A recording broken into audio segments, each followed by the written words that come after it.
Hello, this is Zahir Alam. Welcome you all on Frankly Speaking. Our guest today is Jack R. Meyer, Chairman of the Asian University for Women Support Foundation. It's a university which is established in Bangladesh.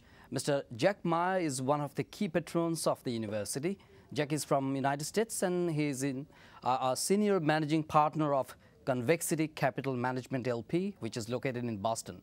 Jack was the president and CEO of Harvard Management Company, which manages the university's endowment assets, pension funds, and charitable trust.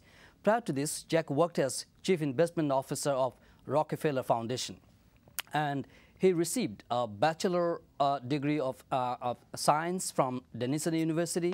In 2004, Denison awarded Jack Meyer an honorary doctorate degree. He receives his master's in business administration from Harvard Business School.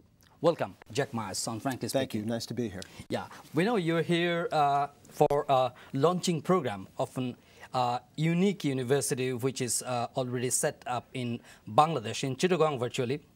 And the Asian University for Women, very first of its kind, especially in Bangladesh, yes, and possibly in Asia also.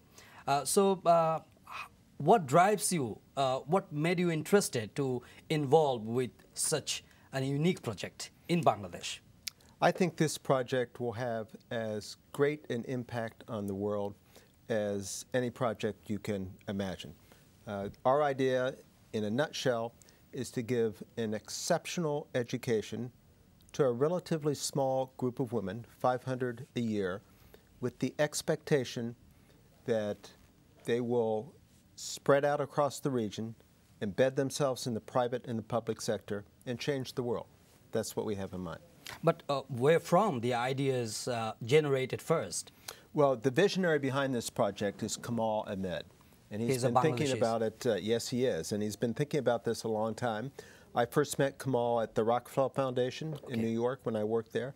We became very close. He was working with the Rockefeller. He was. At the same time I was there as chief investment officer. Yeah. We became close friends. We talked about women's education in the developing world and how important it was.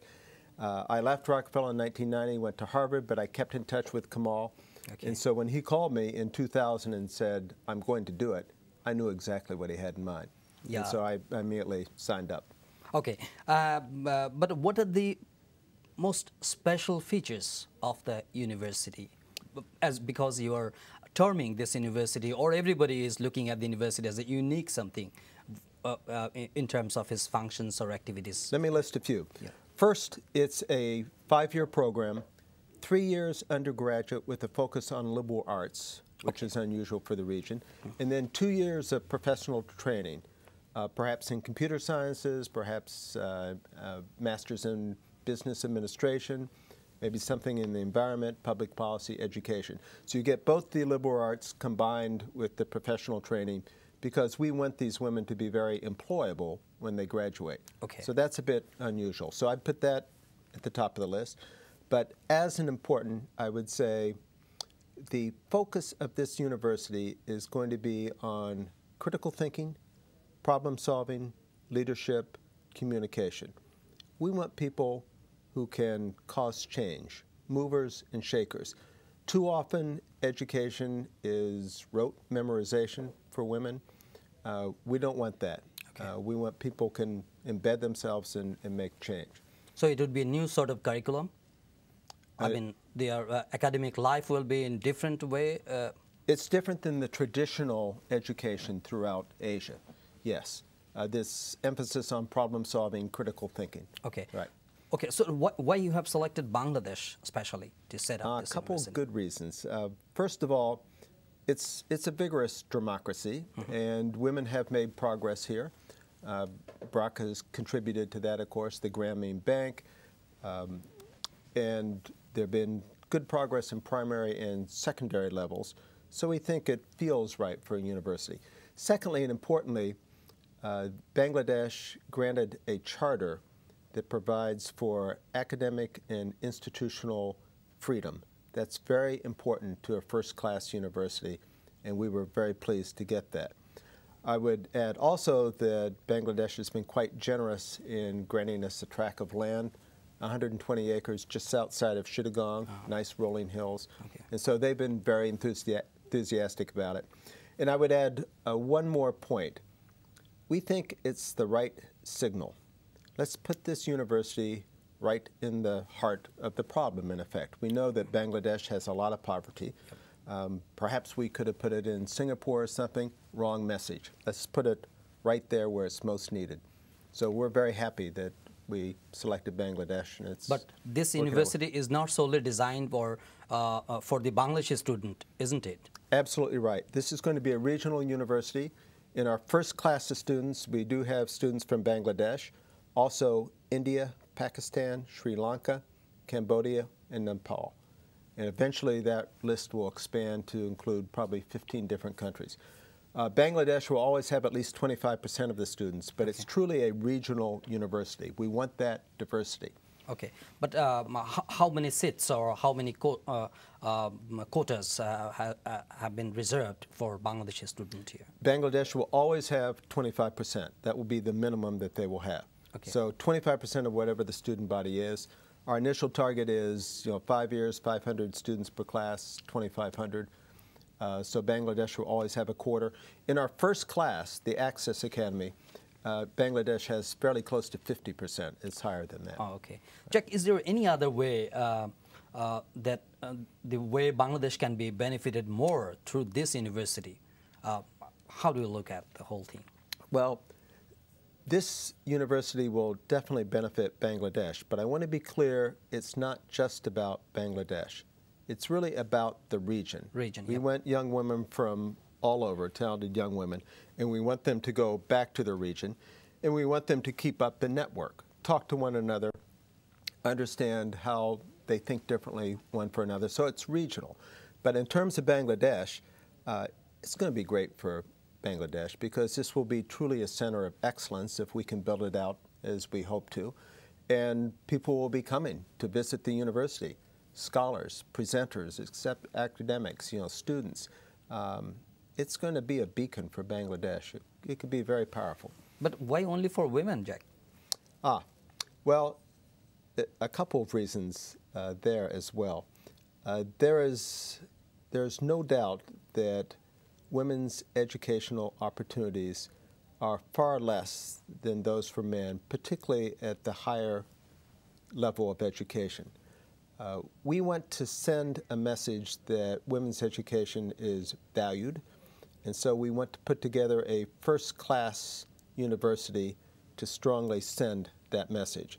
We want an environment where the women will be free to learn and express themselves, and we want an environment where we can focus on issues that affect women in particular.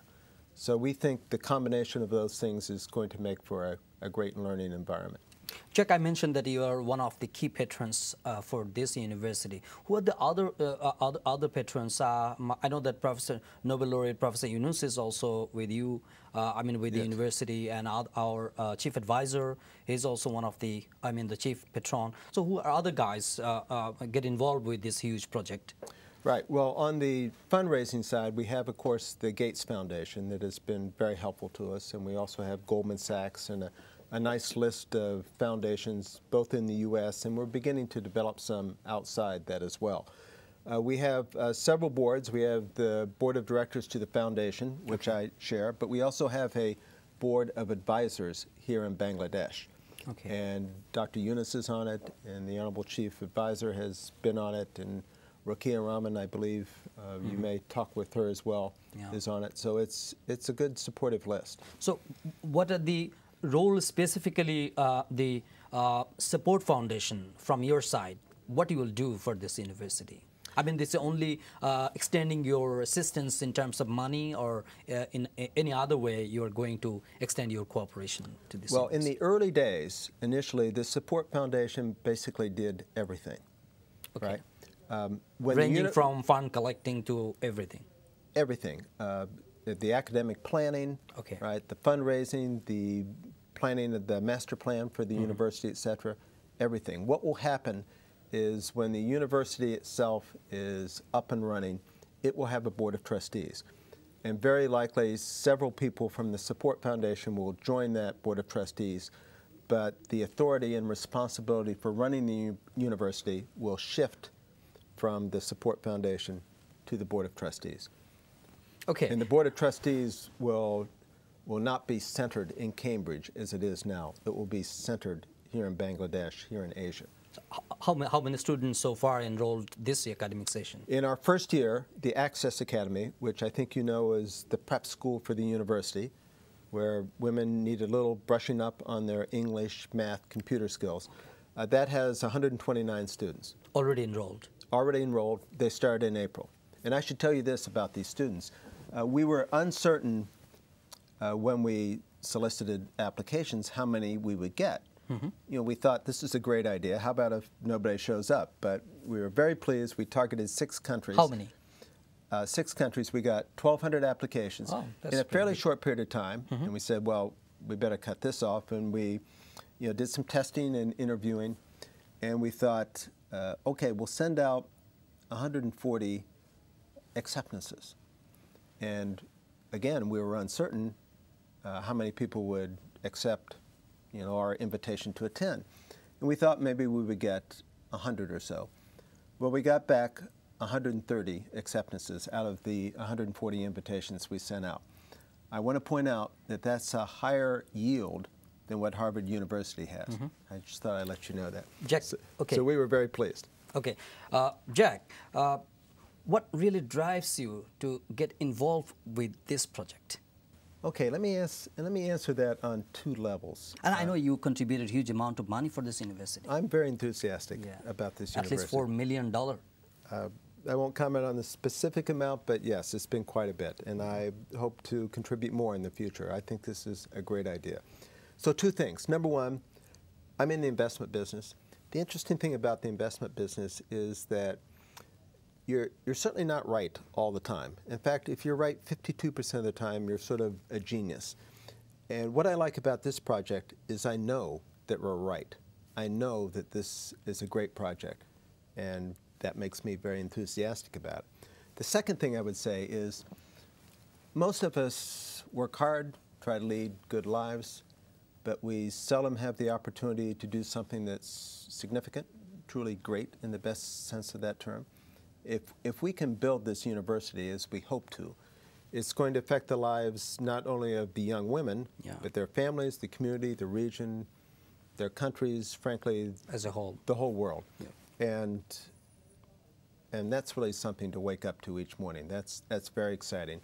I think we can truly do something great here, and that's what drives me. In which year, Kamal and you just thought about first about this university? Well, Kamal certainly has been thinking about it longer than I, and I think he's probably been thinking about it since he was 6 or 7 years old. Okay. Right? I joined the Support Foundation board in roughly 2000, but we talked about it when we worked together at the Rockefeller Foundation back in the 1980s, so we've been thinking about it for a long time. Okay, I think this is your first visit in Bangladesh? No, this is my third. Third visit.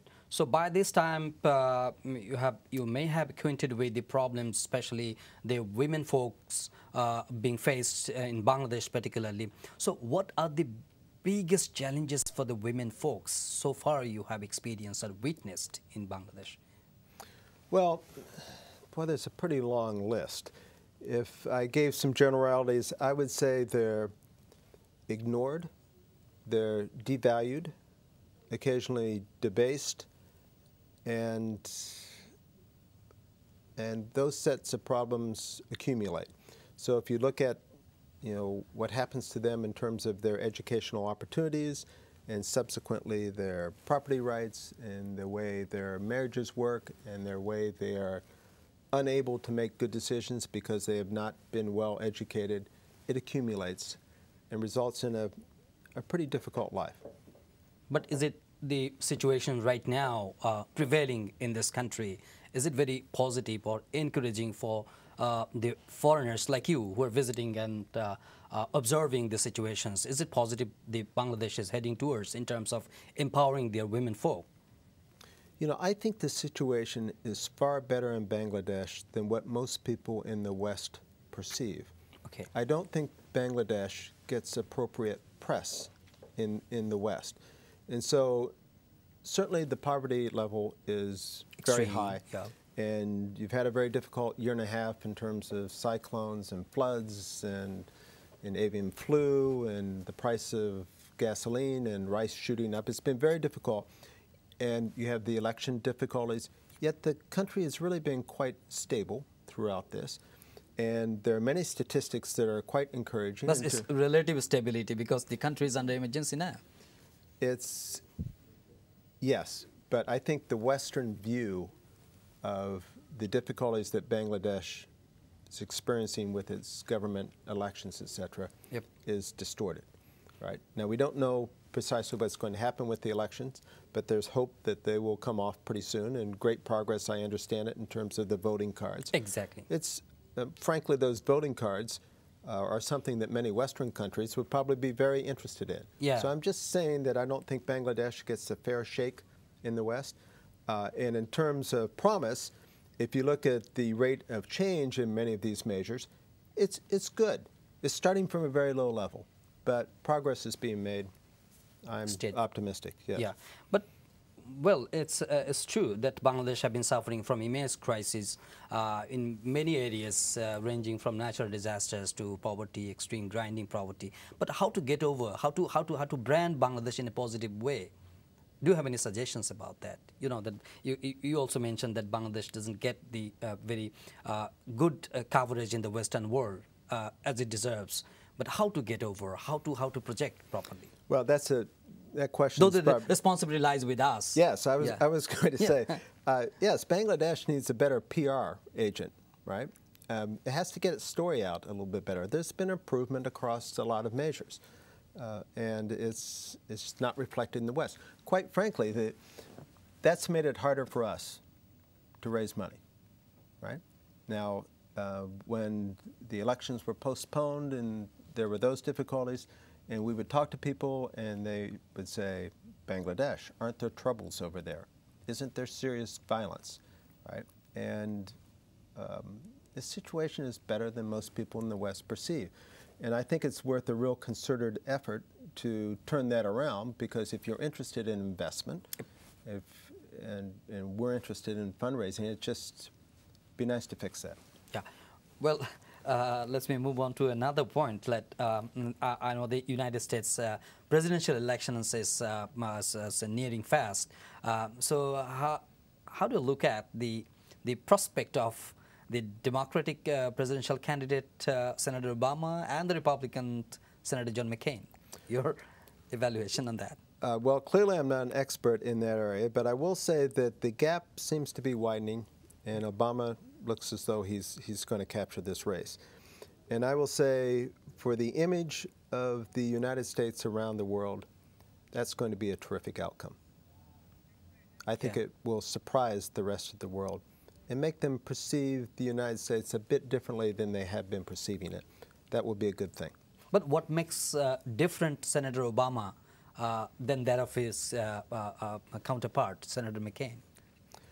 Well, I think Obama's worldview is a little bit broader than Mr. McCain's. I really don't want to get into a political debate here, but I think he's thoughtful, and he has presence, and I think he understands the complexity of the rest of the world better than many people in the United States, and certainly his opponent. So you think he is most capable than the Senator Obama to deal with the coming issues encountering the United States and as a whole? You are not going to let me off the hook here, are you? Yes, I do.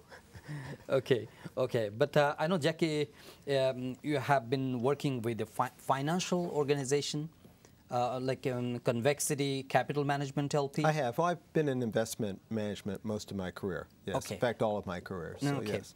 So I think it would be relevant if I ask you about something, the recent economic meltdown which occurred in the Wall Street first, and how do you look at, how do you see the meltdown can impact the whole world in terms of their economic prospect in the coming days?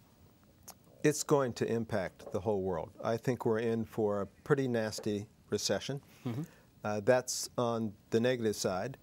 On the positive side, I don't think it's time to absolutely panic. If you consider all the resources that have now been directed at this problem, and it's taken a while to get them all working together, it's significant. And it's not going to stop the recession, but I think it will keep it from getting out of hand. And it may take us a year or two to build back. But I can see some stability in the near future. I don't think it's cause for total despair. Okay, but what do you think? Can it badly impact the countries like Bangladesh, though it's a relatively very small economy? I think its impact on Bangladesh will be less than it will be on some other countries around the world. I mean, there are aspects of Bangladesh's economy, not that I appreciate it that fully, that will make it somewhat insulated from the rest of the world. But sure, it's going to hurt Bangladesh a little bit. I mean, the garment business, etc. You know, already you see a decline in retail sales in the U.S., so that can't be good for Bangladesh. And I'm sorry, given all that Bangladesh has been through over the last year and a half, that there's another thing that they're going to have to deal with. But I don't think it will be quite so bad as other countries that the U.S. might trade with more, etc. So, as you're involved with the investment management organizations, do you see any prospect for Bangladesh to encourage the foreign or U.S. investors come in Bangladesh and invest in some projects in some potential areas? I think that would be terrific, but I think before that happens, people need to change their perceptions of Bangladesh some, and I get back to the same point.